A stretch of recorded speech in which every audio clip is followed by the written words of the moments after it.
Obsessão é todo e qualquer processo de influência mental que uma pessoa exerce sobre outra pessoa. Todas as vezes que uma pessoa fica conversando muito no pé do ouvido da outra, falando a mesma coisa, ela está obsidiando aquela criatura. Isso é obsessão. O que é uma formação kármica? É uma formação decorrente do teu modo de agir. O teu modo de agir vai provocar uma reação da vida. Isso é karma.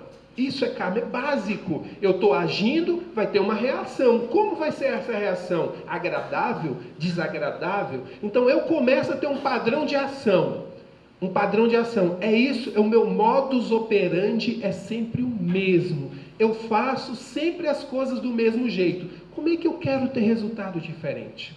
Isso é uma formação kármica. Isso é um padrão existencial. A partir desse padrão, eu vou estabelecer um projeto de consciência.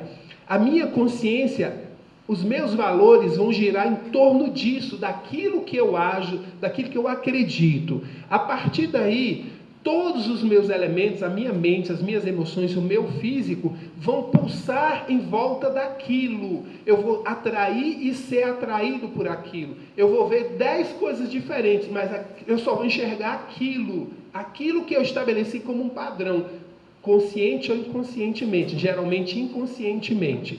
A partir disso, os meus sentidos vão atender a minha perspectiva. Então eu converso com uma mulher que disse, olha, eu estou grávida, e aconteceu uma coisa muito interessante, Milton. Eu comecei a ver mulher grávida em tudo que é lugar. Caramba, onde eu olho eu vejo uma mulher grávida. O outro diz assim, eu comprei um carro roxo. Eu nunca vi carro roxo, mas depois que eu comprei meu carro roxo, onde eu vejo carro roxo? Será que esses carros roxos ou aquelas mulheres ficaram grávidas só porque aquela mulher ficou grávida? Não, eles sempre estiveram lá, mas por que eu não enxergava? Porque o meu padrão de olhar não permitia. Agora, a partir do momento em que eu fui inserido dentro de uma realidade, aquela realidade em que eu fiquei inserido, ela me leva a perceber as realidades semelhantes.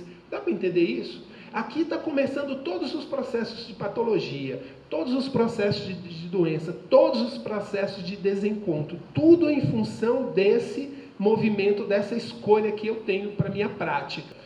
A partir daí os meus sentidos vão ver, vão ouvir, vão sentir aquilo que eu quero. Eu literalmente não enxergo. A pessoa, eu estou buscando uma pessoa, mas ela tem um padrão existencial, sentimentos, valores, atitudes, que eu quero naquela pessoa, mas eu estou vibrando, eu estou existindo em pensamentos, sentimentos e atitudes inversa daquilo que eu quero. Então eu crio um padrão que eu não enxergo aquela criatura. Ela fica do meu lado na repartição. Não sei se existe esse termo, repartição. Isso é coisa antiga, né? Eu estou na sala de aula, eu estou na faculdade, eu estou na igreja e eu não enxergo aquela pessoa e ela está ali. E de repente eu digo, nossa, eu nunca vi você. O que aconteceu? Ela ficou visível? Não, eu mudei meu padrão. Os meus sentidos mudaram o seu teor de percepção. Eu estou mudando a minha reencarnação. Dá para entender esse raciocínio? A partir daí, esses contatos que eu tenho vão produzir sensações. Só que as sensações que eu geralmente sinto, boas, ruins ou neutras, elas são em função daquilo que eu estabeleci. Então, se eu estabeleci que eu gosto disso, tudo aquilo que não for isto vai ser ruim. E eu vou fugir daquilo. Deu para entender? E tudo aquilo que eu acho bom, eu vou atrair, vou querer manter. Então, se eu tenho uma sensação boa, a tendência é eu manter, eu lutar para manter aquilo. Então, as sensações, elas são boas ou ruins. Então, como é que alguém pode dizer que... Tem um quadro da escolinha do professor Raimundo que tem uma personagem que ela termina sempre o relato dela falando, eu gosto. Ela apanha pra caramba. E ela, mas professor, eu gosto. Então todo mundo que está ao redor diz, mas como é que você aguenta um negócio desse? Eu gosto. Como é que você vive com essa pessoa? Como é que você está nesse trabalho? Como é que você está fazendo esse curso? Eu gosto. Ela não consegue. Por que ela não consegue ver o que está todo mundo vendo? Porque ela estabeleceu um padrão E a realidade dela está ali. E quem é que muda esse padrão? Alguém de fora consegue mudar esse padrão? Não, não. Quando é que isso vai mudar? Quando ela despertar. E quando isso vai... Quantas reencarnações ela precisa?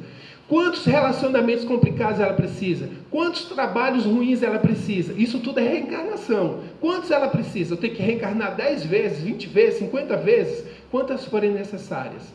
Quem está perdendo com isso? Quem está sofrendo com isso? É o terapeuta? Não, é a criatura. É a criatura que está sofrendo. E quem está de fora não consegue fazer com que ela enxergue isso. O nosso trabalho é conduzi-la através de uma reflexão e através de padrões energéticos das substâncias a quebrar esse olhar para que ela mude isso. Porque o dia em que ela conhecer, e aí a gente vai buscar a afirmação uma das mais especiais do mestre, conhece a verdade, que a verdade te liberta, deixa a ignorância. O budismo vem fazer isso. O budismo afirma a ignorância é o fundamento de todo o processo de ligação ao samsara. O dia que você eliminar a ignorância, você se torna um iluminado, você se torna um Buda. Então o padrão todo que está estabelecido é que vai fundamentar todos os processos patológicos. Todos os processos patológicos. As minhas dores, as minhas doenças serão em função daquilo que eu estabeleci, consciente ou inconscientemente. Na maioria das vezes, inconscientemente. Não existem ritmos iguais. E ninguém mantém o seu padrão de ritmo o tempo inteiro. Você não é inteligente o tempo inteiro. Você não é amoroso o tempo inteiro. Você não tem força física o tempo inteiro. Por que você se força tanto? Porque você não sabe disso. Então a gente quer manter o mesmo padrão intelectual. Eu estou estudando, fazendo minha tese de mestrado. E eu quero, de segunda a sexta, do dia 1º ao dia 30, manter o mesmo padrão, o mesmo ritmo. Eu não vou conseguir. Vai chegar no dia 15, entre o dia 15 e o dia 18, eu não vou produzir nada intelectualmente. Nada, nada, nada. Eu sou burro por causa disso? Não. O meu ritmo relaxou. Isso é natural. Nós somos movimentados por ritmos altos e baixos, altos e baixos. Essa é a nossa existência. Mas eu insisto em querer o mesmo, eu quero ser a mesma paixão todos os dias. O que é em cima é como o que é embaixo. O que é no cosmos acontece na nossa microcélula, na nossa mínima célula. Eu também tenho primavera, eu também tenho verão, eu também tenho outono, eu também tenho inverno. O que quer dizer isso? Tem período em que você está florido, você está realizando, você está bonito. Tem período que você está murcho, você está seco, você está desagradável, você está chato, está incômodo. A gente tem isso. A gente precisa aprender a reconhecer e a se recolher. No meu inverno eu tenho que me recolher. Todos temos ritmos. Você sabe qual é o seu ritmo? Você sabe quando você está bem, quando você não está bem? Você consegue não ir naquele lugar quando você tem a consciência plena que você não está bem emocionalmente e vai ser um desastre você ir? Não, mas eu tenho que ir. Se eu não for, vai ser pior. Vão falar de mim o ano inteiro. Se eu não for naquela festa de família, vão falar o ano inteiro. Eles vão falar o ano inteiro de qualquer jeito. Não se iludam. Você indo ou não indo, vão falar do mesmo jeito. A diferença é que você não for, você se preserva. Você se equilibra. Mas você diz não intimamente. Você reconhece, eu não estou num momento bom, eu não vou falar com essa pessoa hoje. Você é chefe, eu não vou falar com esse meu empregado hoje. Você é servidor, eu não vou falar com o meu chefe hoje. Eu não vou falar porque eu não estou bem agora. Eu me conheço, eu sei que eu vou fazer porcaria. Quantos de nós tem essa consciência? Quase nada. E a partir daí os processos patológicos começam a se desenvolver. Eu não estou escolhendo situações adversas, relacionamentos adversos, trabalhos adversos, ambientes adversos. Será que eu não estou atraindo isso também? Será que existe um Deus cruel que me castiga num casamento difícil, num trabalho insalubre, numa situação complicada? Será que é isso que funciona? Ou eu mesmo, de alguma forma, não estou estabelecendo isso para mim? Agora, como é que eu começo a descobrir isso? Quando eu passo a me observar. Esse é um dos fundamentos que a gente precisa trabalhar com cada paciente.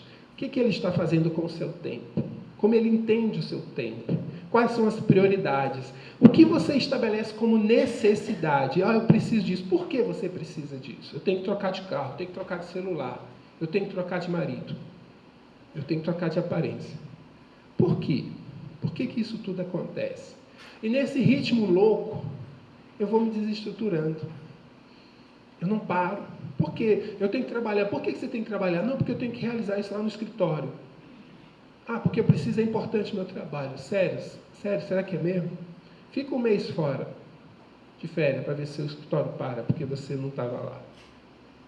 A gente é muito orgulhoso, a gente é muito vaidoso, achando que nós somos imprescindíveis onde a gente está. Uma semana ninguém mais nem lembra da gente se a gente sair daquele setor de trabalho. E a grande questão que a gente precisa avaliar: você tem referência sobre o seu poder mental, sobre as suas realizações mentais? O que você tem feito da sua mente, dos seus pensamentos? Seus pensamentos têm uma ordem? Seus pensamentos são proveitosos? Os seus pensamentos são seus pensamentos ou são pensamentos dos outros que você repete? O que você faz com a sua mente? Curar você é curar seu chefe, o ambiente de trabalho, a sua igreja. Curar você implica nesse movimento todo. Quanto mais equilíbrio você tem, naturalmente você vai trabalhar o equilíbrio de quem está ao seu redor. Se essa pessoa e esse espaço não aceitar esse equilíbrio, o rompimento irá acontecer. Porque você não vai conseguir ficar mais tempo ali. Você só ficava ali porque você estava em desequilíbrio. Os afins se mantêm. Os afins se atraem, os afins se mantêm. Se você não está mais naquele padrão existencial, se você é uma outra pessoa, você vai sair daquele espaço. Dá para entender essa ideia? Então é possível que a cura, muitas vezes, ela traga muito mais dor e sofrimento do que você imagina. Porque você tem que abrir mão e romper com muitas coisas que você achava que eram definitivas na sua vida. E é justamente essas coisas definitivas que estavam causando o seu adoecimento. E não é o remédio que fez a diferença, é romper com aquilo que vai trazer a cura. E aí você vai encontrar o equilíbrio. Quando eu tenho essa consciência plena, não tem mais vítima, não tem mais algoz. O movimento da vida é apenas uma relação. Há uma ação e uma reação. Normalmente quem está doente, quem está desequilibrado, vive reagindo. Quando é que você vai começar a estabelecer o seu processo de cura, de equilíbrio? Quando você começar a agir. Implica que a cura ela tem que ter não costurar-se, mas tem que ter um rasgar-se e fazer algo completamente novo, em todos os aspectos. Então, quanto mais você conseguir fazer com que o paciente entenda que o que está acontecendo é resultado, não é o problema. E aí vem uma outra afirmação para vocês. O nosso corpo nunca causa nada. O nosso corpo não é o causador de nada, nada. Nosso corpo só responde. Nosso corpo é um pobre animal que nos carrega para cima e para baixo. É o nosso burrinho, o nosso jumento que leva o candomblé, o Umbanda fala muito nisso, é o cavalo, né? Esse é o cavalo, esse é o meu cavalo. E nós somos verdadeiros jumentinhos, levando o verdadeiro príncipe, que é a nossa alma, para cima e para baixo.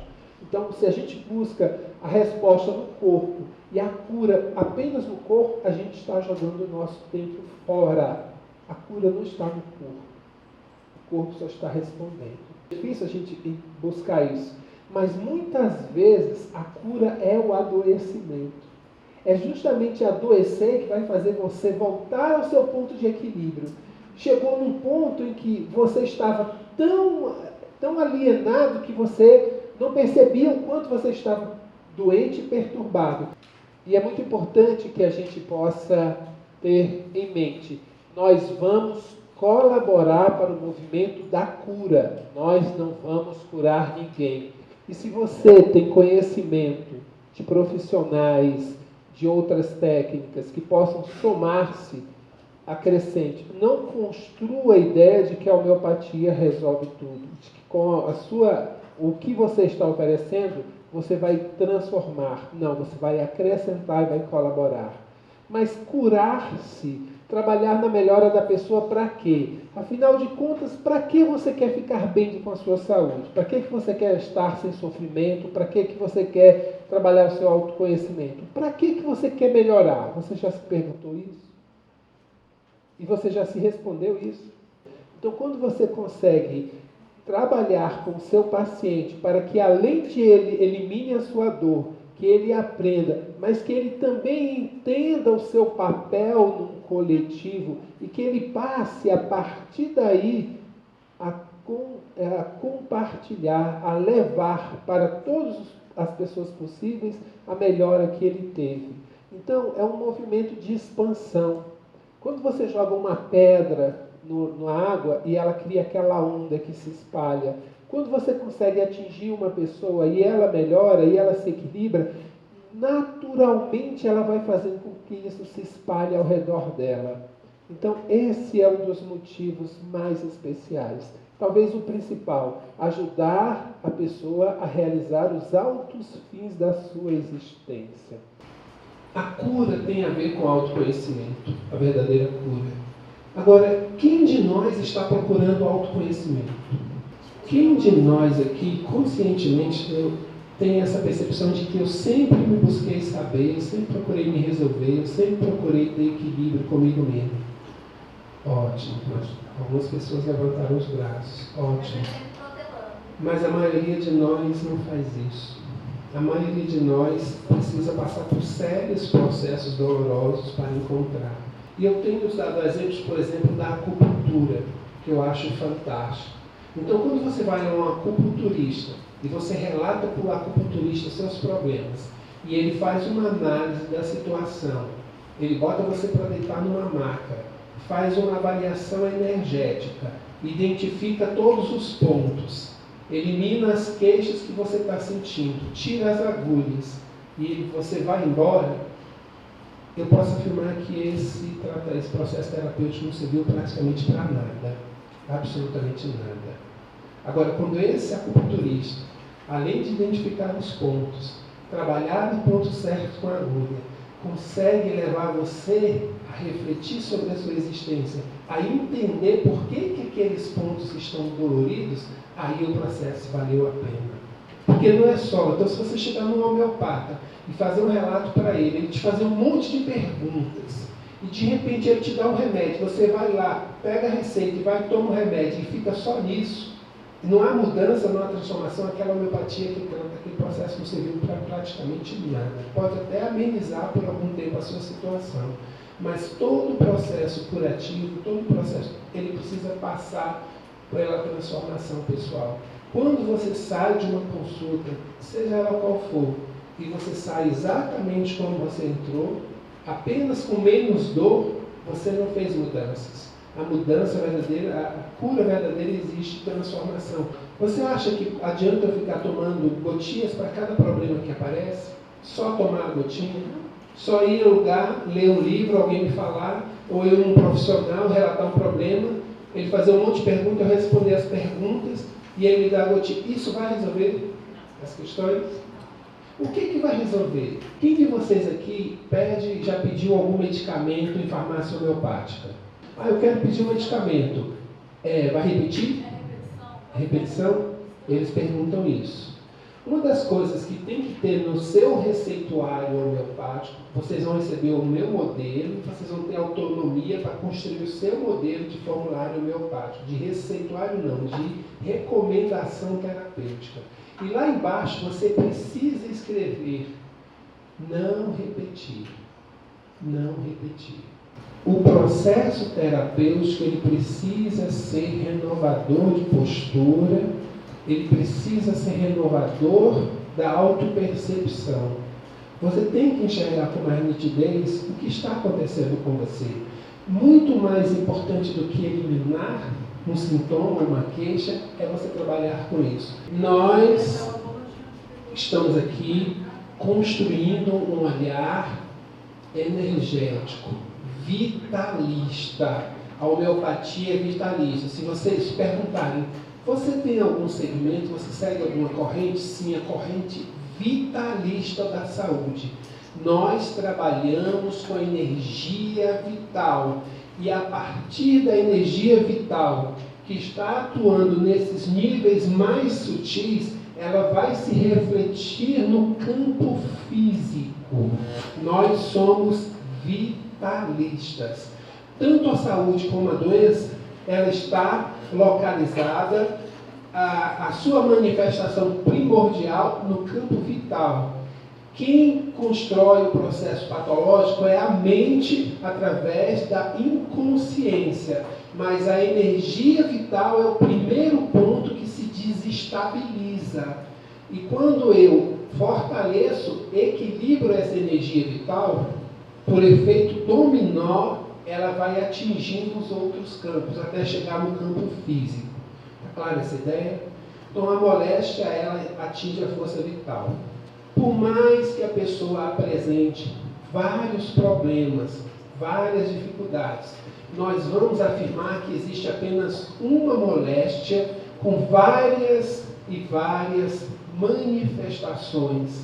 Mas se você vai em 10 especialistas, porque você está com 10 problemas diferentes, você vai no cardiologista, você vai no otorrino, você vai no dermatologista, você vai em todos eles, nós, homeopatas, estamos aqui afirmando que você deveria ter apenas um único tratamento, porque tudo são manifestações diversas de um único problema. Todas as lesões que você encontra a nível físico, elas são resultados. É estranho para a medicina oficial estar falando isso, que aquele problema, aquela verruga, aquele mioma, aquele pólipo, aquela gastrite, todo o processo que se encontra no nível físico, ele em si não é o causador de si. A verdadeira causa da doença, ela não é mensurável, ela não é palpável, ela não pode ser reconhecida em nenhum exame. O que a gente vai reconhecer são os seus efeitos, as taxas que sobem ou que descem, lesões físicas, determinados problemas que eu vejo, que eu toco, que eu meço, que eu avalio, que está 30 acima da taxa, 40 abaixo da taxa, mas isso já é resultado, E se eu cuidar somente disso, eu estou perdendo tempo, eu não vou resolver o problema. Eu tenho que botar os números de taxas em dia, ótimo, mas eu tenho que ir na causa disso. Por mais que uma moléstia apresente um problema de micose, lá no dedão, ao mesmo tempo um problema de inflamação no ouvido, ao mesmo tempo um fígado que está com gordura, todos os problemas que estão se apresentando na criatura, eles estão interligados, não são coisas separadas. Não são moléstias diversas, estamos fazendo essa afirmação. Só existe uma moléstia que apresenta diversas roupagens, diversas caras, digamos assim. Então, quando eu identifico a mais profunda, a que causa mais dano, eu trabalho nela, eu vou de forma indireta atingindo as outras. E quando eu digo afeta o organismo, eu não estou falando apenas do organismo físico. Você é uma criatura que tem pensamentos, sentimentos, relacionamentos, produtividade. Quando você tem uma unha encravada, tudo isso é afetado. Não afeta apenas o dedão, não afeta apenas o seu pé, afeta toda a sua estrutura física, a sua mente, as suas emoções, as suas relações, a sua produtividade. Até por equilíbrio, ele atrapalha até o equilíbrio. E com isso, com essa dor, você consegue ser amorosa? Você consegue dar beijinhos de cara apaixonado? Você consegue se concentrar naquela produção da sua tese de mestrado? Você consegue produzir no seu trabalho? E é um problema que está acontecendo na sua unha. Isso é uma prova clara de que você é uma unidade muito mais rica e completa do que você imagina. Qualquer problema atinge você como um todo. Por que você acha que você vai só num lugar cuidar só de um aspecto? A gente foi construído a levar construíram essa ideia, a gente tomou isso como uma verdade. Mas isso não é verdade. Então, quando eu tenho um problema, esse problema atinge todo o meu existir. Afeta tudo. Tá certo? Aquilo que a medicina oficial determina como doença é apenas reação do organismo tentando se reabilitar. E a medicina oficial cataloga essa reação como doença e combate essa doença. Então, todas as vezes que você está tomando um seja lá o que for, antitérmico, antidepressivo, antibiótico, qualquer coisa, você precisa entender que você está fazendo um processo de combate. Todas as vezes que uma doença está se apresentando, é um movimento de reação. O organismo está buscando alguma forma de se defender. Então, essa reação, essa capacidade de reação, ela depende de criatura para criatura. Cada pessoa reage diferente a uma situação. O sistema, o nosso organismo também, e isso vai depender do nosso nível de maturidade, de equilíbrio e de sensibilidade. Quando e como que você reage diante das situações adversas, das agressões, dos momentos de dor e de agressão? Como que você reage? Tem gente que grita, tem gente que bate no outro, tem gente que se aquieta, tem gente que chora, tem gente que dorme. Cada organismo reage. Embora os organismos reajam de forma diferente, o processo patológico é o mesmo para tudo. Dá para entender? E quando eu vou tratar o processo patológico, eu tenho que considerar o tipo de reação daquela pessoa. Ela é agitada, ela é calma, ela é agressiva, ela é passiva?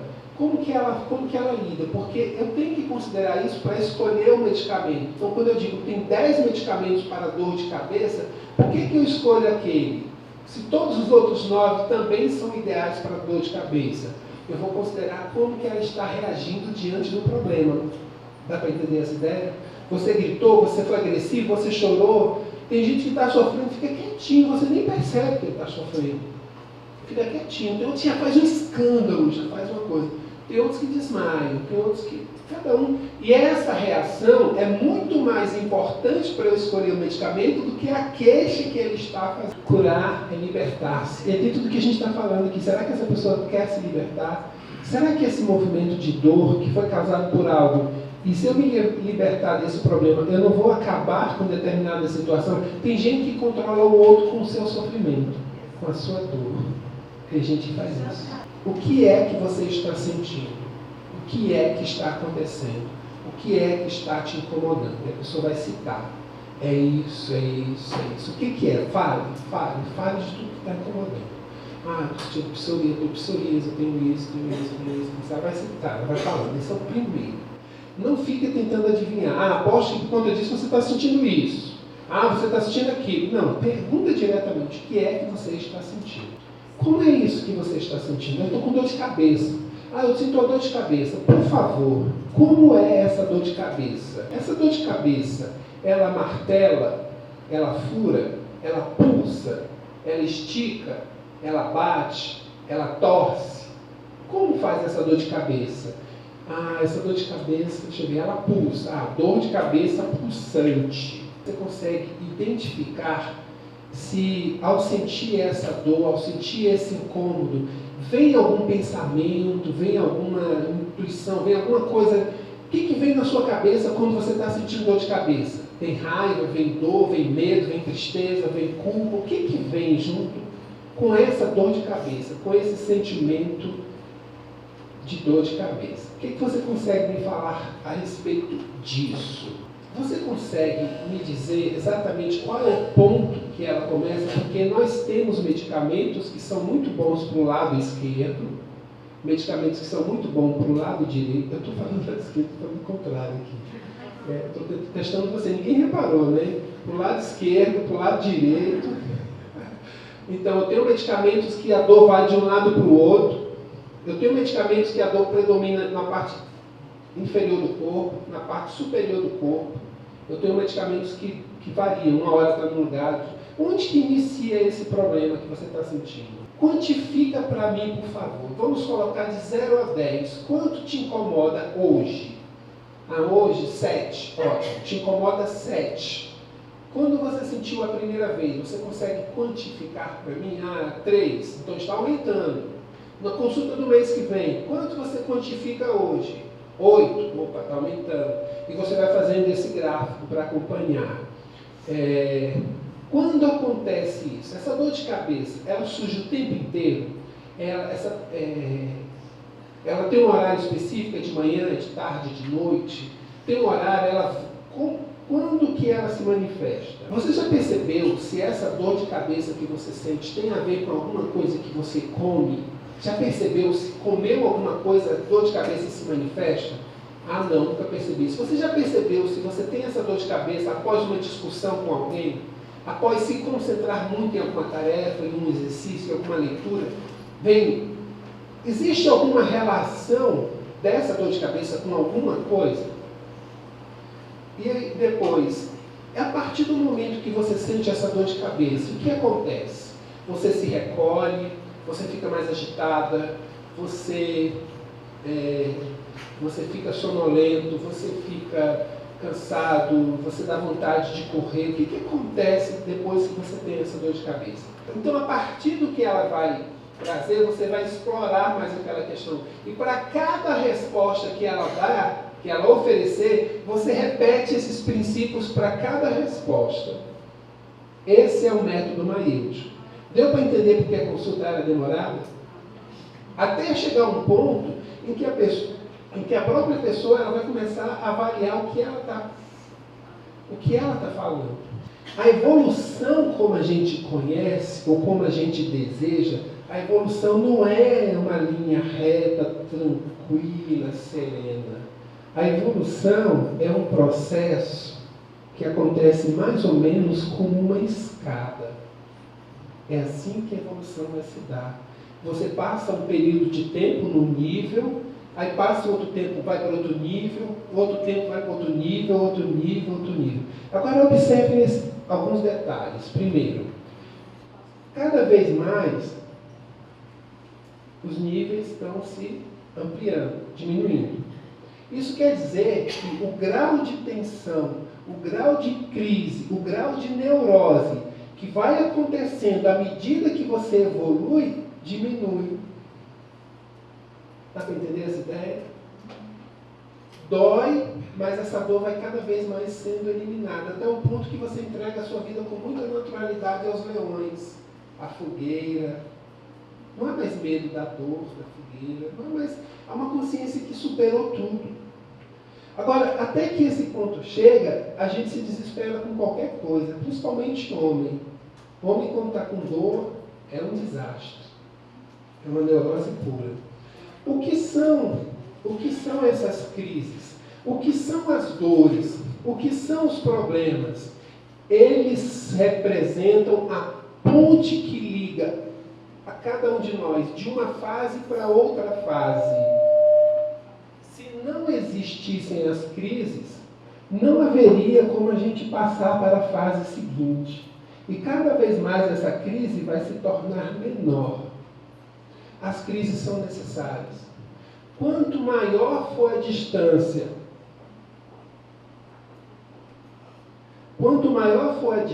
que tem, mais eu preciso descer na minha crise para poder me impulsionar para superar aquela distância. Deu para entender esse raciocínio? Então, quando você está caindo, e se você olhar para a sua história de vida, você vai perceber uma coisa muito interessante. Olhe para aqueles momentos em que você ficou desesperado, que você passa por uma situação que você, caramba, eu não tenho mais saída para isso não vai se resolver. Lembra desse momento e percebe o que aconteceu logo em seguida. Como você se transformou, como você cresceu, como conquistas vieram. Isso sempre acontece. Então, muitas vezes, o problema é que quando eu estou num movimento de queda, o mundo acaba. Ninguém me ama, ninguém me quer, Deus não existe. Mas quanto maior a sua queda, quanto maior a sua angústia, é maior a prova de que você ainda está no nível de evolução ainda um pouco distante. Que você precisa ainda caminhar muito. E que se você conhecer aqueles seus marcos de referência, você começa a trabalhar com a previsibilidade. Você já começa a perceber quando que será a sua próxima crise.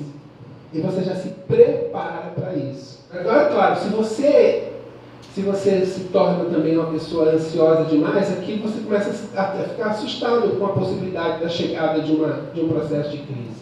E uma outra coisa muito importante é que a evolução, isso que a gente percebe que eu desenhei como uma escada, ele não é um movimento retilíneo, ele é meio espiral. É uma espiral que vai se abrindo, vai se abrindo, vai se abrindo, vai se abrindo. Mas nessa espiral acontece uma coisa muito interessante, e quando eu conheço os meus marcos, eu começo a viver o que muita gente fala que é o tal do déjà vu. Então, eu vou passar por uma situação de crise, e acontece um outro elemento da misericórdia do alto, muito especial. Em geral, eu recebo muitas mãozinhas para fazer esse movimento de subida. Vamos lá, vamos dar força, porque não vai dar conta sozinho não. Vamos lá, aí dar uma força. Mas o fato de eu ter recebido aquela força e passado para o nível seguinte, não quer dizer necessariamente que eu já estou firme naquela nova fase. Eu vou dar um exemplo prático. Você está na faculdade, no primeiro semestre, você faz 6 disciplinas, você reprovou em uma. Essa disciplina que você reprovou, ela não é pré-requisito para outras disciplinas. Então o que você pode fazer? Ah não, depois eu faço. Aí você vai fazer outras disciplinas. Vai fazendo. Quando você chega no 8º e último semestre, você vai fazer a matrícula do último semestre. Aí a secretaria te diz, olha, você está devendo uma matéria lá no primeiro semestre. Você está lá no nível X, mas você tem que recuperar alguma coisa lá do nível Y que você deixou para trás. Você, ao mesmo tempo que está estudando com os formandos, você está com os calouros. Você está vivendo situações que não foram, porque foram recalcadas, reprimidas. E aquelas foram deixadas de lado. Mas o fato é que toda situação que eu não resolvo, ela vai se manifestar outra vez, e outra vez, e outra vez. Acontece que esse movimento de espiral, essa subida, eu vou ter a impressão de que eu estou vivendo a mesma situação. Então, de novo, relacionamento, a mesma coisa. O mesmo trabalho, a mesma situação, mesmo acidente, mesmo prejuízo financeiro, mesmo problema de saúde. Todo mês de setembro tem um problema de saúde. Todo mês de janeiro tem um problema com cheque especial. Sempre acontece alguma coisa. Por que isso acontece? Ah, já sei, vai acontecer de novo. Por quê? Eu preciso, lembra daqueles processos aristotélicos que eu falei? Eu tenho que perguntar para cada situação tudo aquilo. Quem é você? Por que você está acontecendo? De onde você veio? O que representa? Quem está com você? Qual a relação de você com o restante da minha vida? Quando eu começo a fazer todo esse movimento, eu vou fazendo o que eu tenho que fazer diante das tensões e provas. Eu vou aprendendo com elas.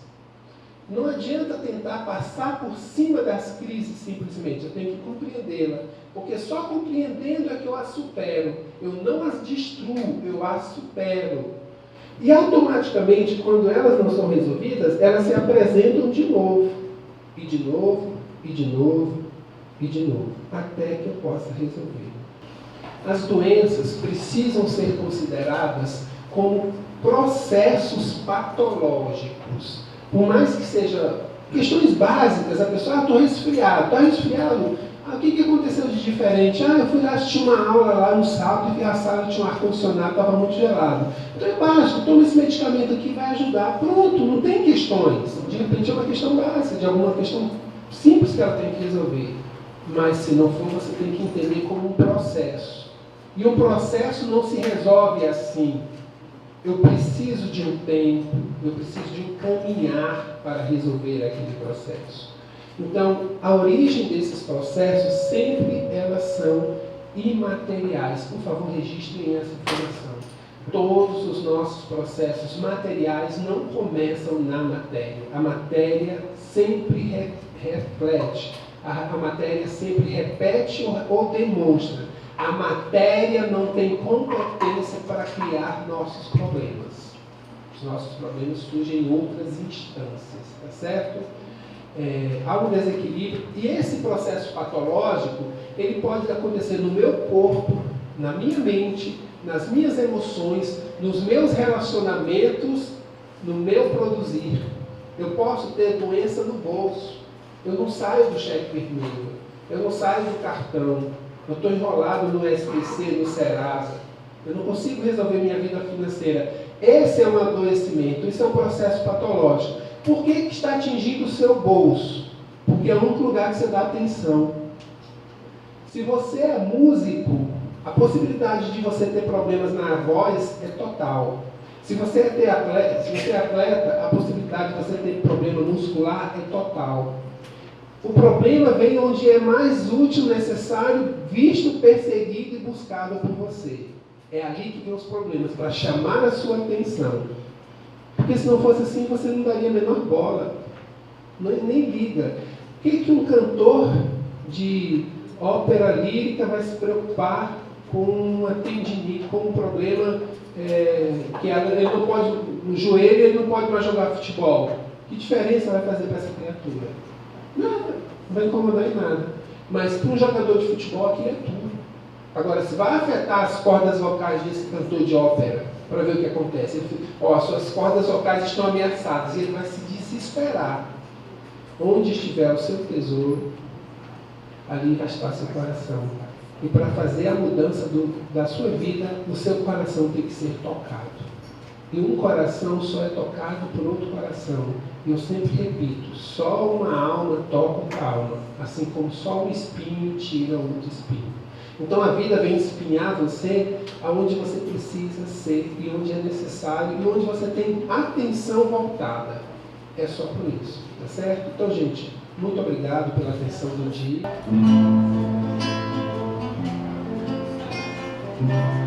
Eu te desejo a paz de manhã, o voo perfeito contemplando o mar, e que a fé movedora de qualquer montanha te renove sempre, te faça sonhar. Mas se vier as horas de melancolia, e a lua tão meiga venha te apagar, e que a mais estrela seja a sua guia, como mãe singela te orientar. Eu te desejo mais que 1000 amigos, a poesia que todo poeta esperou, coração de menino cheio de esperança, voz de pai amigo e olhar de amor, coração de menino cheio de esperança, voz de pai amigo e olhar de amor.